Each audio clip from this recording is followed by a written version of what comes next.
Okay, so we are back, and what we are going to do is we are going to put eyes on this jig head. I'm going to show you the way I learned how to do it, because at first I did not like putting them on. I experimented with a few different ways, and I come up with what works for me, and maybe it'll work for you too. So don't be afraid of the eyes. They're not quite as bad as what they seem like they are. I just come up with a different routine on how to do my eyes, and I don't hear a lot of people say they do it this way. But to me, it's the easiest and the cleanest, and it's the only way I'm going to put the eyes on. But we're starting out with a 1/8 ounce pill head, number 4 sickle head, jig head, and the vise. Painted chrome. Got that paint from Jason Brummel, Jason's Tackle on. You can find him on Facebook. Tomorrow after I post this video, I'll put a link to his Facebook page in the description box. So, like I said, let's get the time. It's going to be a Chanel-less hackle feather jig. Add a little bit of glue to it. Hairline dubbins, hardest hole head cement. And we're going to be tying this jig with 200 denier Vivas. I like this thread for tying these types of jigs for 2 reasons. Number 1 is the strength, and number 2 is the coverage. The thinner the thread grit gets when you're doing this, the more wraps you got to make. And this is so much stronger. You can probably rip this jig head right out of the vise if you put enough pressure on it with this thread. And I do use this on any jig that I tie that does not have a Chanel body. I just really like the way it ties. I like the way it covers, and I like the strength that it has. So build up a pretty good thread base. I'm going to roll it over, and I'm going to put a couple V's here in the middle of it, because my hackle is mainly going to be down the side and off the bottom of the jig head. So I've cut a silver V and a black V. We're going to go with black and silver on this one. I've cut 2 V's, and I've stacked them up on top of each other just like that. Now, to make sure it stays on both sides of that jig head hook, I'm going to pull it down. I'm going to try to even it out if I can do this without dropping them. We're going to get a couple loose wraps in there, just kind of get it strapped down before I do end up losing it and dropping it. Let me get this thread off my finger.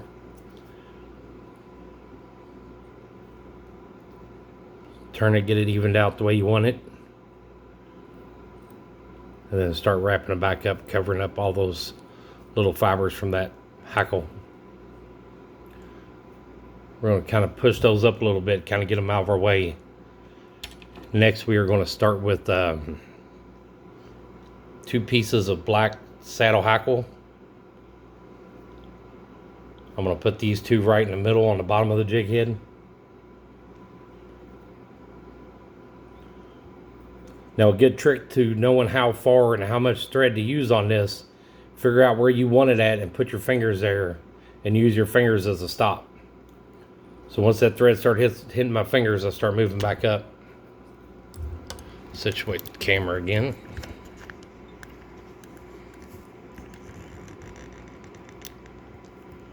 All right, let's try it again.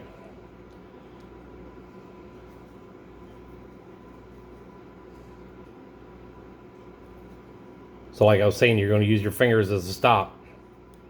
Wrap it down to the tip of your fingers where you feel it hitting. Come back up. Go a couple extra wraps here on the neck, and I'll show you why here in a little bit, because we're going to want this jig to taper, the thread to taper up on the sides of it. So now we're going to take a piece of silver, and we're going to turn our vise just slightly towards us a little bit, and we're going to tie that piece of hackle in on the side. So that way what we got is we got the black in between the silvers.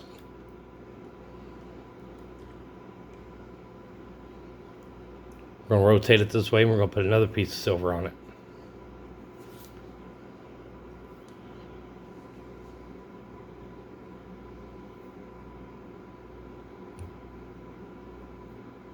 And when you get a turn like this, you can see exactly where your thread stopped.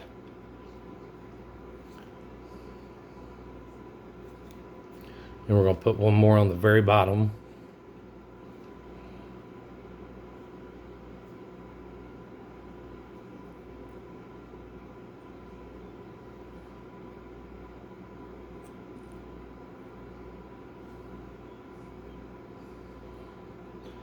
Then we're going to go back with our thread and we're going to cover up all the silver we see underneath of it. We're going to fill in the low spots. So that's what we got so far. Now we're going to add some flash in there.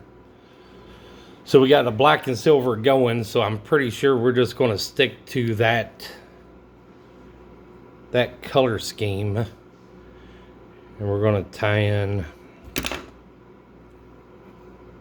piece of silver. Pretty sure this was just Flashaboo.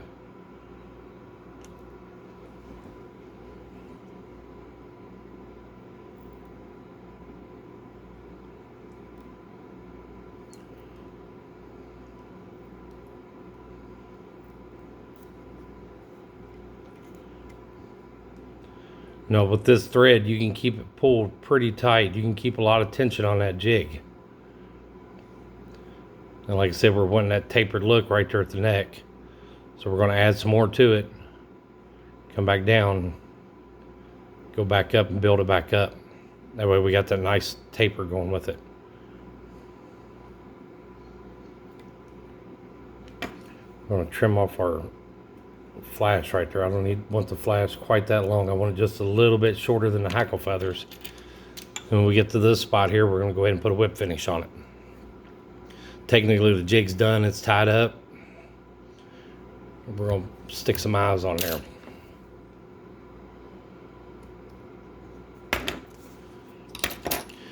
So what you want to keep in mind when you're painting these jig heads is you want a good flat surface on both sides. You don't want it humped up. The more humped up it is, the rounder it is, the harder it's going to be to get these eyes to stick on there right.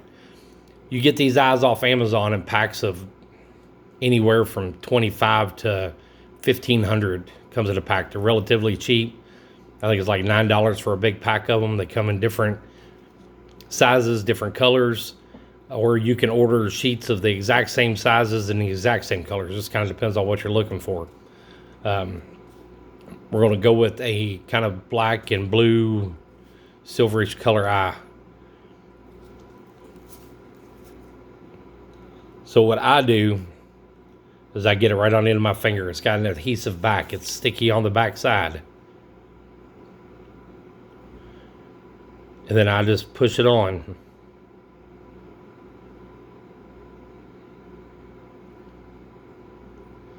So I get it to where it looks like I like the location of it.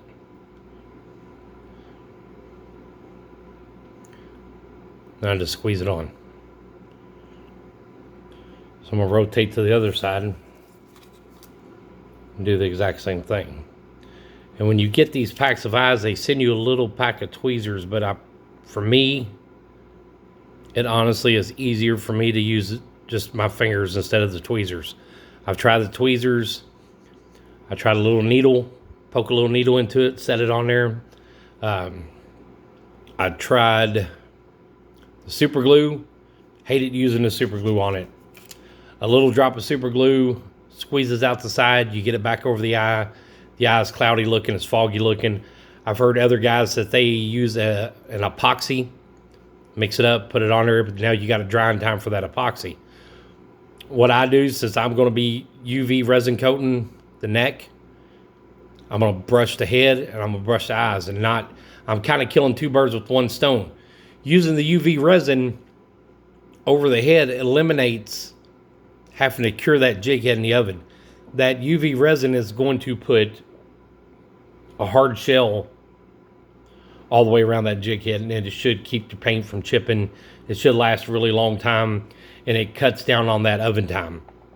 So what I've got here in this bottle is Solar Ease. I bought it in a bigger bottle and I filled up. It's the same as this. This is what you're looking for when you look for it. Solar Ease. This bottle here is a thin formula, and I use it for Chanel when I'm touching up around the end of a knot. That's what I use the thin formula for. I got Solar Ease in these black bottles. It's the thick formula, and I want the thick formula for when I'm covering these necks, going over the head, and setting the eyes up. So when I get my eyes put on, I'm going to brush over them all with UV resin coat. I'm going to start right here at the neck. I'm going to get that going first. And what I want is, I want kind of like a drip going on. I don't know how good you can see that. But if you get that drip and you work it around that neck easy, it'll help cover all that. And right now, all that UV resin is soaking down inside that thread. And when that UV resin cures, it's also going to seal it to that jig head. So you've got a jig head that the neck and the head now are one piece. Then I'm going to brush it right over top the eyes, and I'm going to pay really close attention to making sure I'm getting on the edges.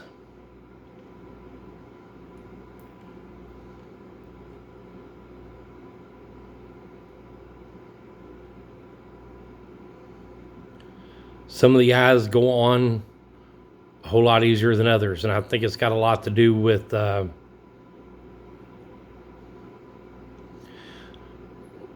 I think it's got more to do with some of them. Some brands don't like to stick to that powder coat.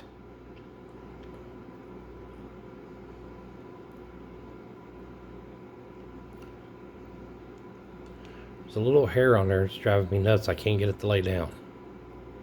It's got a cowlick in it. But I think we got it. So once you get that all to where it's coated, nice and good, nice and clean, it's all even. If you put it on too heavy, you'll start to see it run. And if you take your jig head and you turn it and let it run, it'll usually spread itself out evenly over the neck of that jig head. When I get it to where it's at that point right there, I'm going to give it a quick cure, probably for like 20-30 seconds. Then I got a fingernail lamp. I put a pair of hemostats on the hook, and I slide it inside that fingernail lamp and turn it on for 90 seconds. And that usually cures it up pretty good. Sometimes it might take 2 go-rounds. If you're doing these in like 30 seconds, 64ths to 16ths, it usually cures pretty quick. But being that this one's an 1/8, and we use quite a bit of resin on the neck, it's probably going to take 2 go-rounds in 90 seconds to get that to harden up. But this right here, for a few seconds that I'm doing it, will give it enough time, will cure it enough to where it's not going to drip when you put it in there. Usually as soon as you hit it with that UV light, it all starts to harden up. But that's my trick to putting eyes on. Right or wrong, to me, in my opinion, it's the easiest way to do it, especially if you're already using the UV resin and you're already going to do the neck, or you're going to brush over the head. It's easy to brush over top of that and cure those eyes like that. It's not as hard. It's not as hard as what I even made it out to be when I first started doing them. I just had to come up with my way to do them. What works for some don't work for everybody else. And the super glue did not work for me. I did not like using the super glue. The epoxy, I didn't try it, but I know you got anywhere from 5 to 30 minute dry time for that epoxy to set up. So I really didn't want to go the direction of using the epoxy. So that is why I went with the UV resin. It makes it a whole lot easier. It's a lot simpler. Now you just got a little bit of cure time in that oven. While it's in that fingernail lamp, you're already tying your next one. So it's not, you're not killing a bunch of time sitting there waiting for the epoxy to harden up, the super glue to harden up. You've already got the UV resin out. You're not going through a whole lot of it. So to me, that is the easy way to put the eyes on a jig head. And like I said, I'll put a link in my description where I got the powder paint from. I'll put a link in the description of where I got the hackle feathers from. I'll put a link where I got the jig head from. And it's always pretty much going to show up the same way. The jig heads either came from Lemons Tackle or they came from Jason Brummel, Jason's Tackle. The paint, all my paint comes from Jason's Tackle. All my hackle feathers come from Plateau Fly Shop in Springfield, Missouri. UV resin came from the same place. A lot of this stuff you can find online. You can find it on Amazon. The best thing I can tell you about Amazon is good luck, because you never really know what you're getting. Except for, if you're buying the name brand, you'll run across Solar Ease on Amazon. You'll run across hairline dubbing, even though I could not find this on Amazon anywhere. So I can't really put a link up for that. If you can't find hairline dubbing, Sally Hansen's works just as well. The hairline dubbing kind of sets up a little bit faster, and that's why I use the hairline dubbing a lot more. But right or wrong, that's how I put the eyes on. Got any questions, comments, you let me know. Like, share, subscribe. Hit that notification bell if you haven't already. And until next time, I'll see you again. Don't be afraid of the eyes.